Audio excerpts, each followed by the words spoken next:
Who are new? One more time. Who are new here? 1, 2, 3, 4, 5, 4, 8. So this is the review. Right? I know that most of you know, but we just review about today is the first day, and then later on the other day we can talk about how the thing that they release it. So today I like to show you a short video clip about Buddha life. Okay, and after we can talk. Okay, so that's the first day.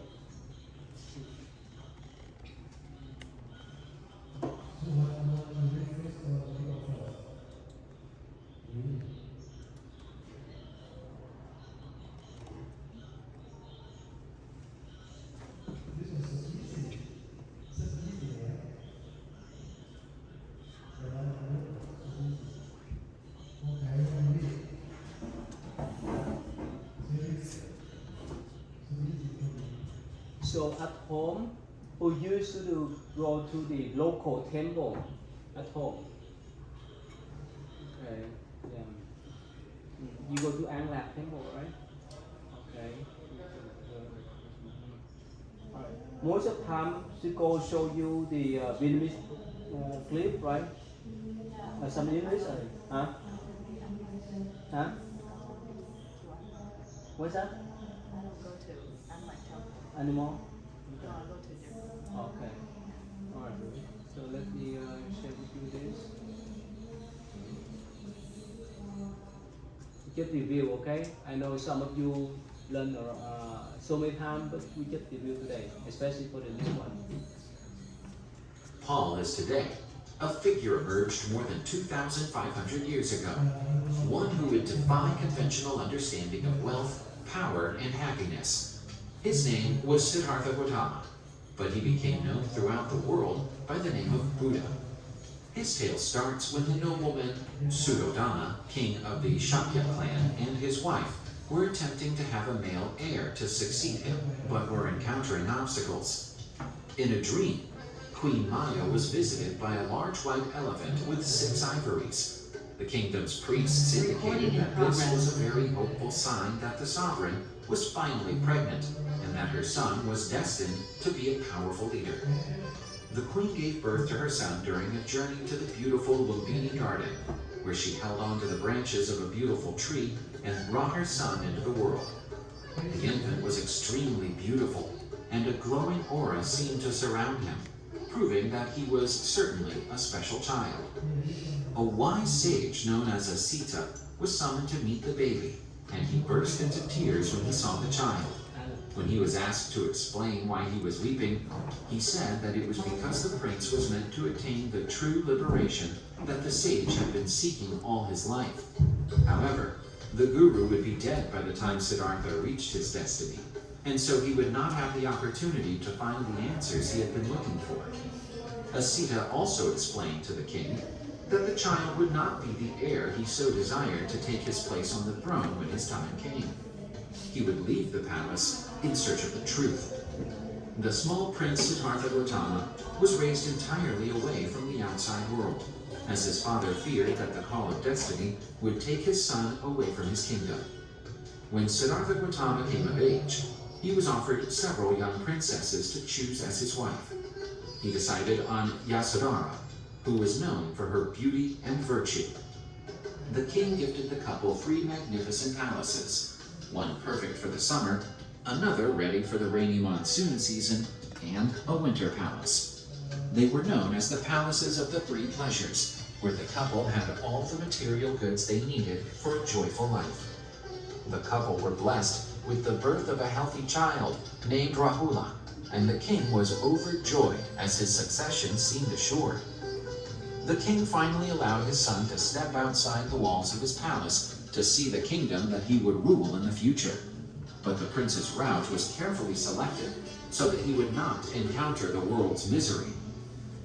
However, although he was in touch with the beauties of the world, Siddhartha came across as a man who was suffering from a serious illness, which he had never seen before.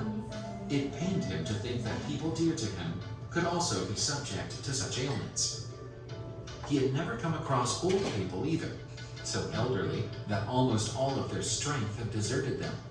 He began to reflect on the finitude of life and the inevitability of death. Siddhartha Gautama was anguished as he could not understand how people could cope with the possibility of death, which was always lurking around the corner. Then he met a homeless man who looked poor, but had an unshakable spirit, brimming with confidence and peace. The prince went to the ascetic man and was told that he had renounced his life of comfort to free his spirit from the suffering of the world. Upon returning to the palace, Prince Siddhartha kept thinking about the ascetic's words, and suddenly his destiny was revealed to him. He had to give up all that life of luxury and pleasure and embark on a spiritual quest. In the silence of the night, Siddhartha Gautama, hiding from his father, fled to start his mission of self-knowledge.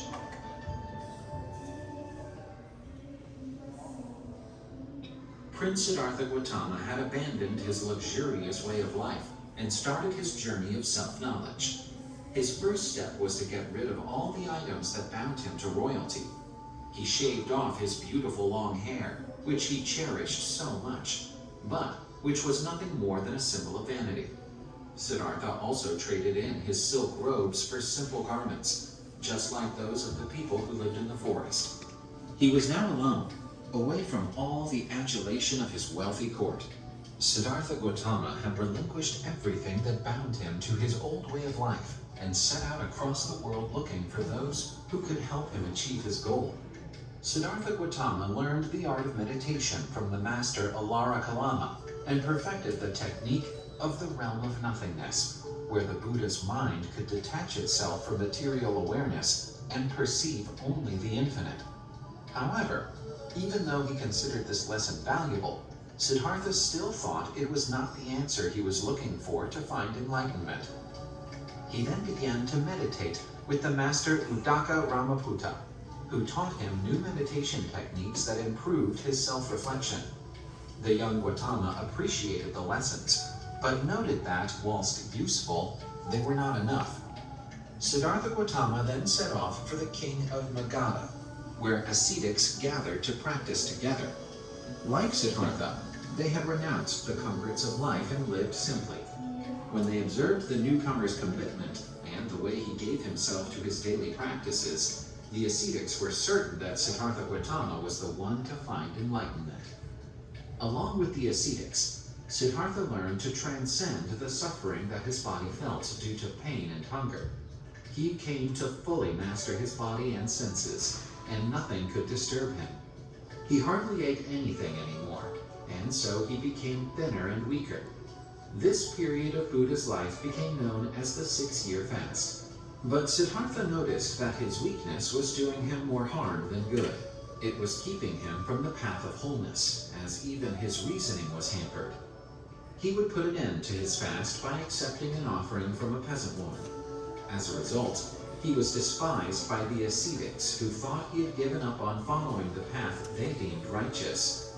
Following the Great Fast, Siddhartha Gautama pondered and realized that all kinds of extremes are not beneficial and that he should choose the middle path, avoiding both indulgence and utter austerity. Siddhartha went on to believe that it was important to find balance both in spiritual practice and in life in general. After years of wandering and learning, Siddhartha stumbled across a beautiful fig tree. It became known as the Bodhi tree, and Siddhartha Gautama said that he would sit under its shade and would only stand up once he had found enlightenment. He made a cushion out of grass and foliage, then sat down with his face turned to the east. He took up his meditation, and the spirits of the world rejoiced. But the demons would not permit that ordinary mortal to break the chains that bound him to the material world. Mara, the demon of desire and deceit, emerged to divert Siddhartha from his goal. He tried to tempt Siddhartha in every way. Mara brought forth visions of beautiful women and attempted to distract Siddhartha with violent scenes, but neither the fear nor the desire elicited by Mara could distract Siddhartha Gautama. Then Mara dared Siddhartha to find someone who could bear witness in his favor, attesting to his right to enlightenment. That was when Siddhartha touched the ground with his hand, signaling that the earth itself was his witness. Then, on a full moon night, Siddhartha Gautama overcame ignorance and suffering after recalling his past lives, understanding the cycle of birth and death that happens according to karma, and ultimately grasping the Four Noble Truths, which are the path to ending suffering. At sunrise, Siddhartha Gautama at last attained enlightenment, becoming Buddha, the Enlightened One. He would arise from his meditation fully awake. Buddha had fully understood the nature of reality, the root cause of suffering, and the path to liberation. He remained under the tree for another 7 weeks, absorbing and contemplating the profundity of his experience. After attaining nirvana, Buddha chose to share his knowledge with the world and began to wander around spreading his teachings. After Siddhartha Gautama had reached enlightenment, now as Buddha, he established the goal of helping others through his teachings, so that they could find their way out of suffering. Buddha knew that most people were not prepared to receive such knowledge and pass it on. He looked for those who were better suited to accept his teachings, and then recalled his fellow ascetics. They initially met him with suspicion, believing that he had given up his mission when he stopped fasting. However, they soon realized that the man standing in front of them was no longer the same. He exuded a peaceful energy, filled with love and compassion. The main subject of Buddha's teachings was the Four Great Truths, which have become one of the key themes in the practice of Buddhism. The first is dukkha, the truth of suffering. It asserts that life is inherently dissatisfying and painful. This does not mean that life is only suffering, but rather that all conditional aspects of existence have an unsatisfactory nature. This encompasses the suffering from pain, sickness, and death, but also refers to the more subtle suffering of impermanence and the inherent unfulfillment of existence. The second truth is the samudaya, the origin of suffering. This identifies the cause of suffering as desire or attachment. The Buddha taught that suffering comes from our unquenchable craving for pleasure, existence, and non-existence. This yearning is rooted in ignorance. It is when there is a misunderstanding or ignorance about the true nature of reality, especially its impermanent nature. The third truth is nirodha, the cessation of suffering. It declares that suffering can be stopped. That is achieved through nirvana, which is a state of ultimate and complete liberation from suffering. Nirvana is not a place, but rather a state of being or accomplishment that is beyond the constraints of conditioned existence. It represents the end of attachment, hatred, and ignorance. The fourth and final truth is magga, the way to the cessation of suffering. It presents the means for ending suffering. This method is the Noble Eightfold Path, which consists of right view, right resolve, right speech, right conduct, right livelihood, right effort, right mindfulness, and right samadhi. These truths became core foundations in Buddhist doctrine. Helped by his disciples, Buddha's teachings were followed by more and more people. After many journeys, Buddha eventually returned to his homeland and was reunited with his old father and his son Rahula, who became a Buddhist monk. After reaching the age of 80, Buddha declared that it was time to prepare to leave this world and reach final nirvana. He lay down between two flowering trees, gave his last instructions, and began a deep meditation, entering nirvana for the last time. Buddha's body was cremated, and his relics dispersed and placed in sacred monuments, which became a place of veneration. Buddhism spread throughout the world, especially in China, Japan, and Korea. Several Buddhist schools and traditions of practice sprang up, but all of them followed the foundations and lessons taught by Buddha, who revealed to the world the path for those seeking enlightenment.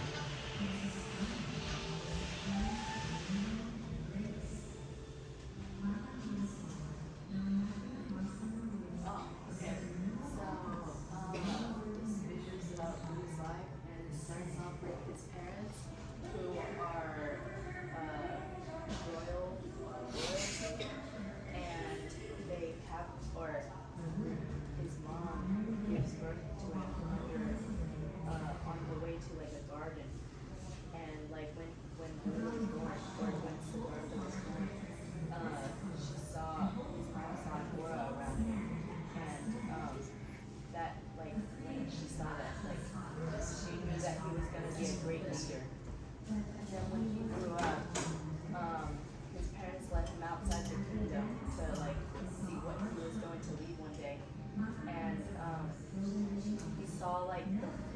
the suffering. Like he saw an old man, homeless man, and a sick man. I think a dead man too.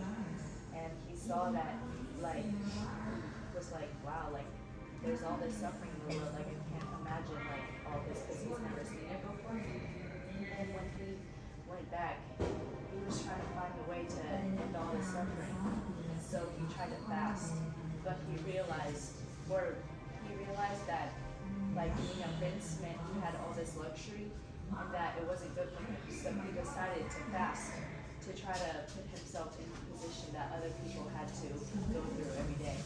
And he fasted, he realized that this is also not good for him too, because even though he tried to, instead of being in all this luxury, he basically turned into having nothing, and he realized that that wasn't good too. And then he realized that like having too much luxury and having almost like to nothing is not good. So both like extremes in life aren't good, and so he decides to follow the middle way. And after he realized that, he went to go meditate under the Bodhi tree for 49 days until he reached enlightenment. And then there was like this demon that tried to deceive him into like stopping from being enlightened, and try to trick him with like women and other scenarios. But he could. And then after he attained enlightenment, and then he went back to his parents and saw his son, and his son became a Buddhist monk.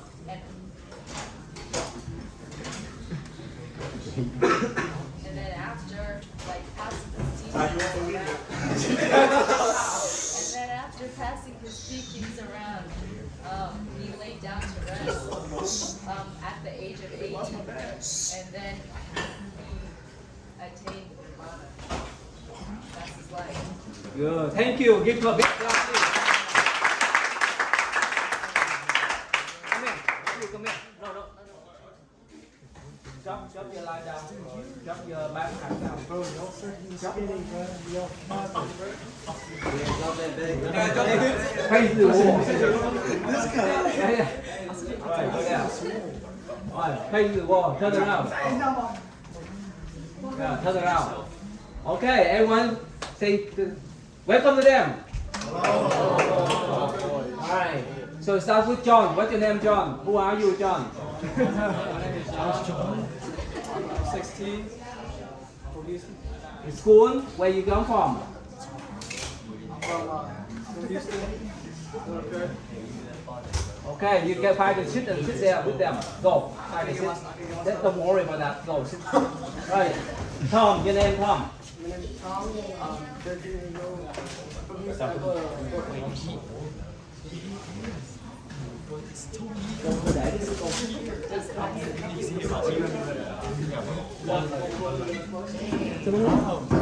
don't like this right now. What's your name, Ryan? Brand, your name? My name is Ryan. I'm 16. How are you? I'm 16. Come on. I got Adobe High School. Why we're so late? Because they lost my bag. Alright, take My a bag's seat. still in Houston. Take a seat there. Good. Give him a big applause, please. I want to do this no more.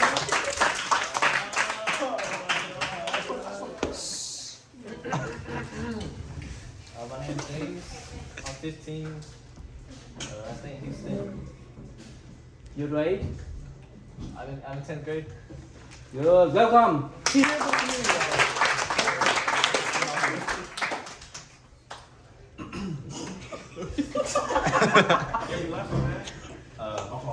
My name is Kevin. I'm 15. Going to 11th.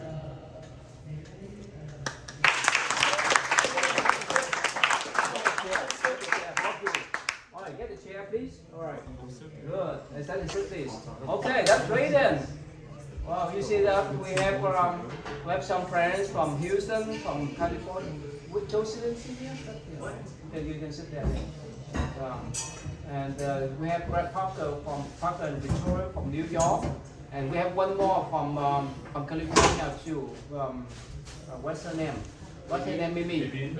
Vivian. Yeah. The first time ever is her parents allow her to fly here from California, Southern California to here. All right, so give us big applause to welcome everyone. Okay, so today is the first day. I just want to review with you about the Buddha life so that you know what the Buddha talk about. So now we have Alan, Vincent, and yeah, they have taken my class already, and of course all the people I think you know too. So who tell me what are the most important teachings of the Buddha that you know of? Let's start with Paul. Yeah, what are the teachings of the Buddha? The most important teaching of the Buddha. Most important teaching of Buddha. What? The first one. I ask every one of you, be ready, please. What is that? Don't say I don't know. If you don't say no, you face the wall. Okay. Of course, I know, but like for a short term. What's the most important one? Stress out so much? Yes? What's that?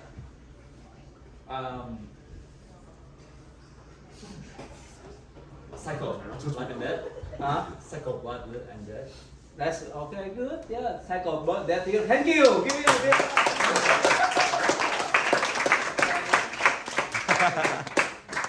So Mimi, can you tell them maybe time please? Cycle bird. Okay. Mimi, anything that you think important teaching the Buddha, Mimi? What's that? Suffering. Honorable truth. Good. You want to type? Oh yeah, that's good. Thank you. Good. And you too. Tell them what's the most important one? Yeah. The honorable truth. Type it in. And now you too. Compassion. Yeah, right out. Compassion. Right. Okay. So Rina, what's the most important thing that you think is most important teaching the Buddha? Karma. Karma. Put it up, please. Good. Give her a big applause, please. It's so important. Amy, can you explain for her what's mean by karma in Buddhist view? What's mean then? Amy. Karma is like, for example, if like you do a good deed, then you can expect in the future at some point, whether in this life or the next life, you may receive that good energy from that. How about this life? Well, it can come back in any lifetime. I'm talking about here now. Let's say if you don't go to school, would you have diploma? Would you have doctor diploma, engineer diploma? Would you have that? Remember, freelance, right? You have, if you want to earn something, you have to work hard. Make sense, right? Parker, can you share how hard is your work so that they can know? Okay. My work is so easy. Oh really? Okay. My degree was so hard. So I worked really hard, and then it was like karma, so now my job is really easy. Oh, okay. Can you give an example? Okay. So in school, I have to like study all the time and take exams, and then code a lot. Oh really? And now I just like do meetings for like half the day, and then I go eat lunch, and then I do some work in the afternoon. That's it. Yeah, they still pay for his lunch too. Thank you. Victoria, you mind to share with them how hard is your degree that you just obtained in May, right? Yeah. Yeah, just last month, right? Yeah, last month, yeah. Yeah. Yeah, I just graduated from Vanderbilt in May. That's in Nashville, Tennessee. Yeah. Oh yeah. Sorry. And yeah, basically after I got my degree, I have so many more options open to me. Like I got a degree in economics, so there are a lot of opportunities out there, and that only could have happened if I chose to get a hard degree that was like math-based and stuff like that. So. You guys know Vanderbilt University? Who know? Raise your hand. Who doesn't know? they need you to explain this, how hard to get into that school. Even, right? Yeah. Brandon, it's still hard for him to get into. Yeah, it's tough. Yeah, can you explain to them? So he wished that he get into, but somehow they put him into waiting list now. I mean, it's getting harder and harder. It was actually easy for me, but I think for the newer generations, like this year, the acceptance rate was like 3%, like 2 point something percent, 3%. But when I went, it was more like 7-8%. So yeah, I mean, most of it is like a crapshoot, you know. So yeah. Okay, thank you. Vincent, I need you. Can you tell them that you or they are the owner of their karma? Can you tell them, please? Give them some example. Educate them for me, please. They are the owner of their karma. They can control their karma. So the phrase "the owner," you are the owner of your own karma is basically like whatever you do in life, whether it's good or bad, will translate what happens to you in life. So say for example, you do really good grades in school, right? You're gonna Like get- Parker, he just said. Yeah, Yeah. for Parker, like you do really good in school, like you work hard. Later on in the future, your life's gonna be easier because you already, put in all that time and effort, so that karma comes back to you, and now life is easier. But say like you're in school, you're always messing around, you never do your homework. That karma will translate into you failing your grade. You have bad grades. Your parents aren't happy with you. You don't get to go out and do stuff. So the phrase "you're the owner of your own karma" is basically like just be mindful of what you do in your life and be aware of what the effects are to you and to other people, because later in the future it will come back to bite you, and you're never gonna know when or how it's gonna bite you. So Thank you. Jaden, can you explain don't play with the blending games? What's mean? Don't play with what? Blending games. When you fail. Blaming him. That means you like Vincent just said, you are the owner of your karma. When you fail, that's your responsibility. Not because of professor, not because of your mom and so forth. Not because you could not copy from your friends. Tell them. Don't play around with blending game. What's mean? So I would say don't blame other people, because everything you do, it's in your own hands. Obviously, let's say you fail a test, that's your fault because you didn't study enough. Just don't point fingers. Everything is in your hands, basically. That's so important, right? Right? So Anderson, can you tell them one more? Why is that? Why we're not supposed to play with blending game? Why is that? Anderson, you are the mature one. You're engineer and you have a job now. Tell them what happened if your boss assign you to do something, and if you could not. No, baby. Wait, baby. Wait, stand there. Okay, put the áo choàng on the table over there. Go ahead, Anderson, please. I guess like your actions only get you can't blame other people for your mistakes. So what happened when you work with big corporation, company, and you blame you miss that you blame your mistake on other people? What happened there? It would just be harder to work with others. And also they will. Hire you. Yeah. Understand that? Okay, so have to be responsible. You are the owner of your life. You are the owner of your karma, right? So that's why it's so important to recognize us, right? Alan, so you say the compassion. How could we develop compassion, especially to your pizza and so forth? Just an example. Share them. Just don't get angry, or don't let your emotions control you, and always be nice to everybody, even if you disagree with them. Yeah.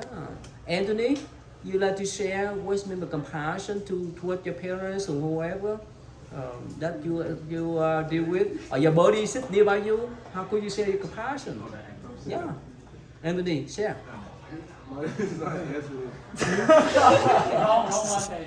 What's his name? Ethan, sorry. Nathan. Yeah, Ethan, go ahead. Yeah, sorry. Can you repeat the question?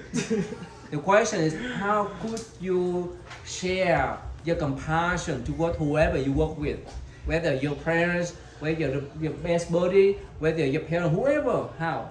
Why it's so important to have the compassion? Why? It's important because you get the karma back on how you treat others. So if you like be nice to someone, you never know what that good karma can help you in the future. And yeah. Matthew? So how could you share your compassion with your sister and whoever? How? I do her dishes after she eats. What's that? You help her to do homework? No. No. I just do her dishes. Who older? You are or he or she older than you? She older than you, right? Okay, what else? What else? That, how could you share that compassion toward your sister and whoever? How? I like sugar. Huh? You're not sure? Oh, he need help. No, Mimi. Yeah. How could you share that compassion with your brother and whoever you interact with?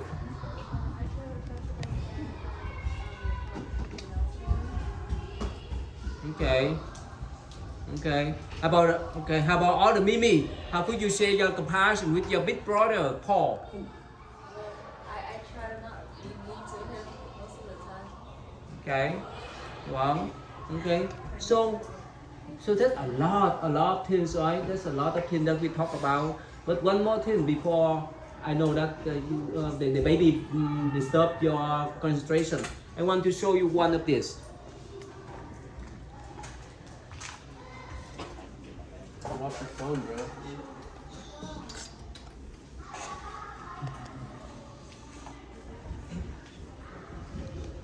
Sabrina, can you read what's that? Where? In front of you. What? To start? Right here. No, right here. This one here. Yeah.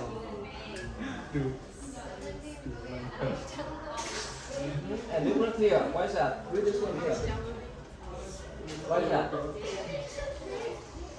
It's too small for you?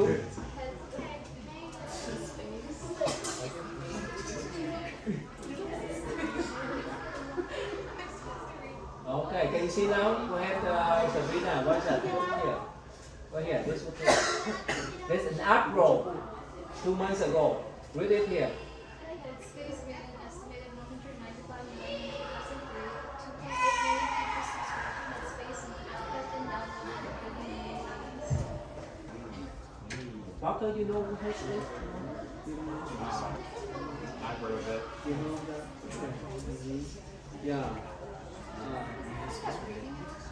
Okay. Emmy, you know him? You know them? Emmy? Emmy, you heard about that before, Emmy? I've heard of the app. You see that? That's not for fun. And they pay. The people who subscribe that, they download and they have to pay. Why they pay for that? You know what's in the headspace? It's for the mind, for meditation. Many of them, they may not go to the temple. Many of them, or neither of them, they may not be Buddhist, but they use Buddhist meditation to calm down their mind. It's so useful now. Understand that?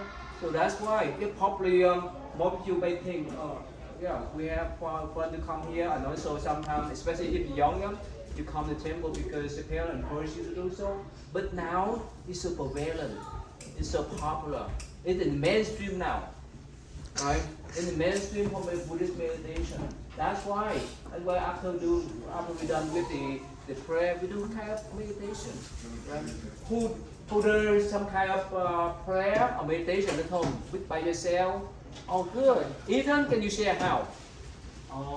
Before I go to bed, every night I pray. How? And Did it's you like obey? meditating, yeah. Yeah. I do. Okay. Your name, please. Robert. This second time you're here, right? Yeah.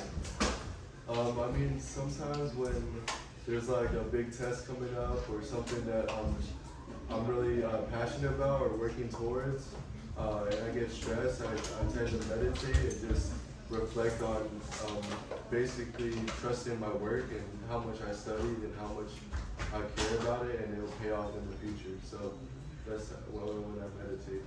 About Alan.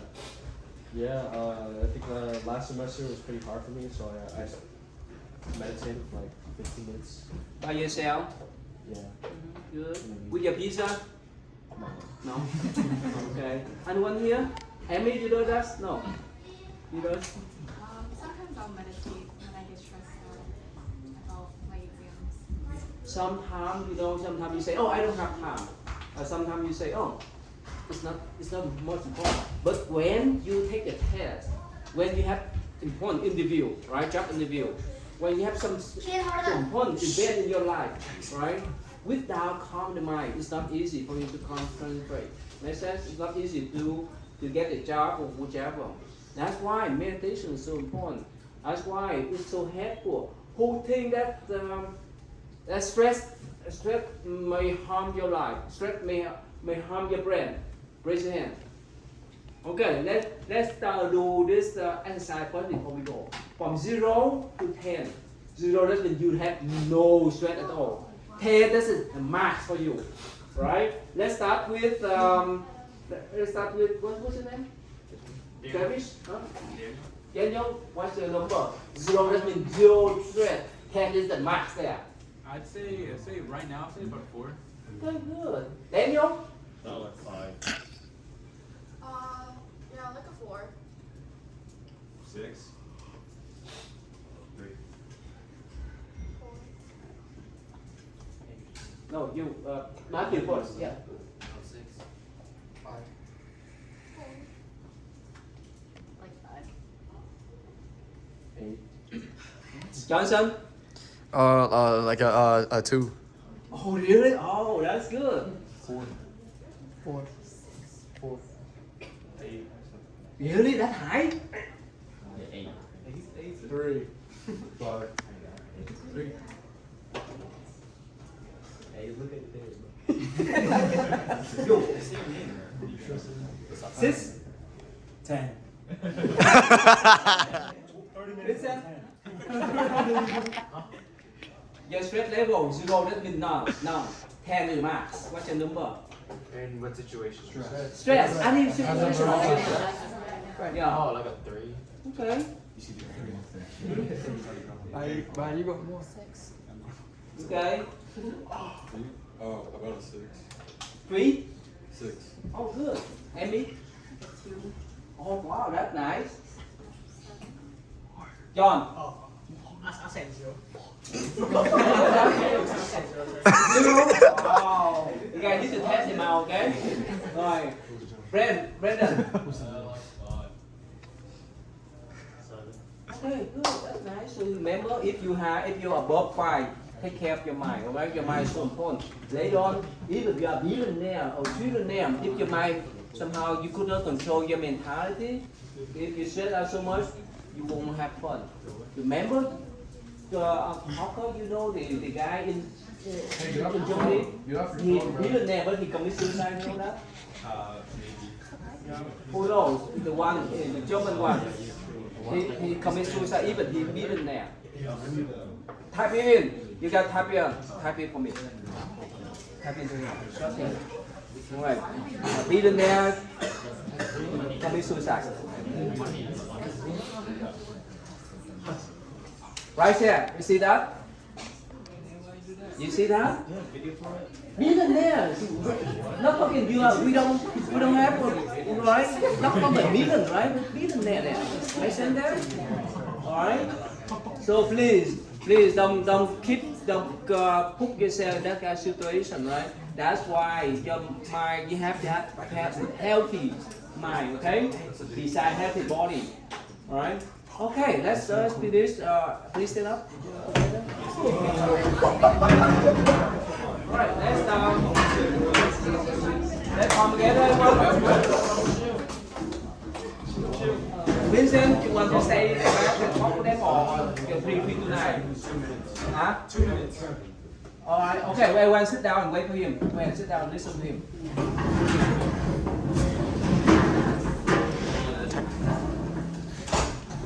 Hey, off your phone, buddy. Let Vincent speak. For the new boys that just walked in, y'all go go to your phone and hit this QR code real quick and sign in. Ryan, can you send me I don't need yours. Recording stopped. Ryan. Ryan, yours. Ryan, I can't see the Don't computer. Ryan, scan this QR code. Ryan, bro, I can't see the computer. Ryan. Tom, just come up here and scan it. Camera don't work. Don't make me mad. I'll scan for Tom. Scan for Thomas too. Back there as well. I forgot your name. Kevin. Yo, Ryan, can you scan for Kevin? Fake. On my phone. Oh, it's the form. Just fill it out, because that's for my attendance. Oh, you send it. But if you already filled it out, don't fill it. Just look for Tom. Did you already fill this? Oh, you're good. Yeah. Who else didn't fill it out?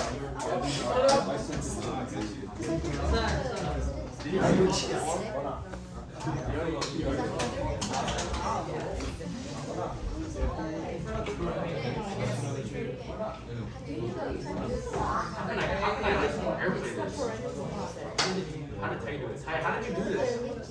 On Zoom? No, how did you like put your laptop on here? Connection. AirPlay. You want to do? Oh, okay. You want to do it? You want to on the Zoom?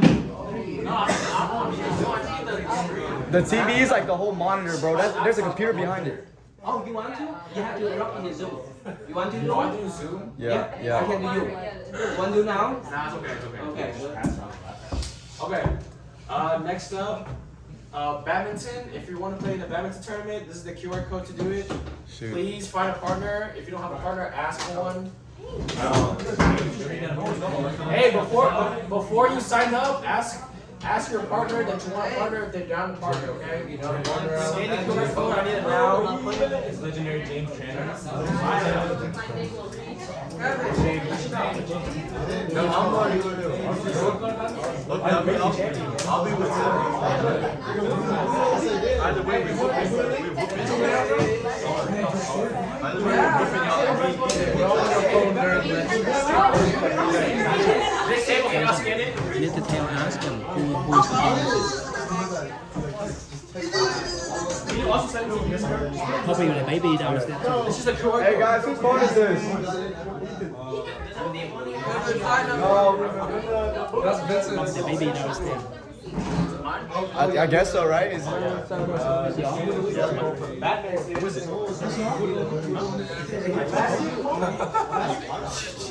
yeah, whose phone is that?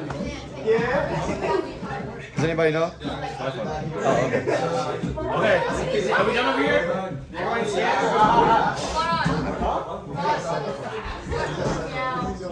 Bro, did you not scan it right now?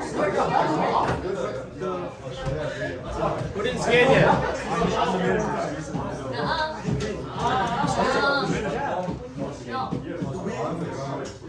Okay.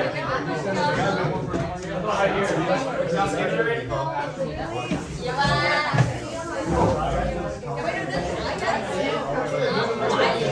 Not good.